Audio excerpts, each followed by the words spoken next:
നമസ്കാരം, ഞാൻ ഡോക്ടർ നിരഞ്ജൻ, വള്ളുവനാട് ആശുപത്രിയിലെ കൺസൾട്ടൻറ്റ് നെഫ്രോളജിസ്റ്റ്.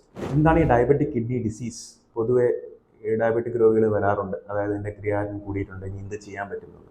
അപ്പോൾ ഇതിൽ ആ സമയത്ത് എന്ത് ചെയ്യാൻ പറ്റുന്നതിനേക്കാളും ഡയബറ്റിസ് കിഡ്നിയെ ബാധിക്കുന്ന ഏർലി സ്റ്റേജിൽ കണ്ടുപിടിക്കുക എന്നുള്ളതാണ്.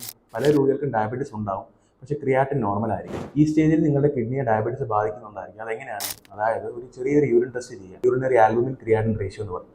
അപ്പോൾ അതായത് നമ്മുടെ കിഡ്നിയിലുള്ള അരിപ്പകളുണ്ട്, ഗ്ലോമറുലസ് എന്ന് പറയും. അപ്പോൾ ഇതിന് ഡാമേജ് വരുമ്പോഴത്തേക്കും കിഡ്നിയിൽ ആൽബുമിൻ ലീക്ക് ചെയ്യാൻ തുടങ്ങും യൂറിനിലൂടെ.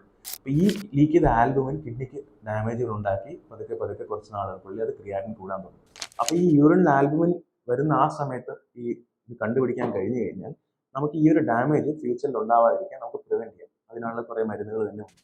ഓക്കെ, അപ്പോൾ ഈ ഒരു സിമ്പിൾ ഒരു യൂറിൻ ടെസ്റ്റ് ചെയ്ത് നമുക്ക് ഒരു പരിധിവരെ ഡയബറ്റിക് കിഡ്നി ഡിസീസ് കൺട്രോൾ ചെയ്യും.